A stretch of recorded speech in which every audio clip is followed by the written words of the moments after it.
Voting Theory Class 13 Video 1. In this video we're going to continue talking about gerrymandering. In particular we're going to talk about how to gerrymander. So we're going to talk about the techniques used to gerrymander. Let's look at a definition. This definition says that gerrymandering usually comes down to a combination of the following two techniques. So the first technique is called packing. And what packing is where you concentrate a bunch of your opponent's supporters into a few districts with very high concentration. So the idea is a certain number of people are going to vote for your opponent, and there's nothing you can do about that. You're not going to change how anyone votes, but what you can do is you can sort of group as many of your opponent's supporters together into as few districts as possible. So they'll win those districts. You can't stop them from winning those districts. But ideally, you can fit them all into not many districts.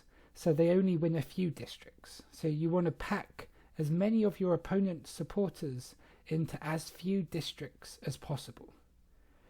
And then cracking, the second technique, is where you want to spread out your opponent's voters in small enough numbers so that they don't win the district.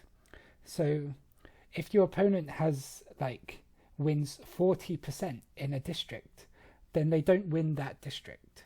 Okay, so you sort of force them to waste that 40% of support. So cracking is where you sort of crack up your opponent's support voter base over many different districts, so that no one of those districts has enough support for your opponent to win. Okay, these are the two the foundational ways in which gerrymandering occurs: packing and cracking. And they're both sort of premised on this idea that you want to waste as many of your opponent's votes as possible. And I'll talk more about wasted votes in a future video. But for now, let's do an example of packing and cracking. So let's look at this example. It's a very extreme example. So there are 200 voters, and 100 of them vote for A and 100 of them vote for B. So 50-50 split in the voters. And there are 10 districts, okay? And let's say the districting is like in this table right here. And this is the most extreme gerrymandering I could think of in this situation. And what's going on? Well, in District 1 to 9, you see that Party B has support. It has 9 votes, right? That's almost 50%. That's just less than 50%.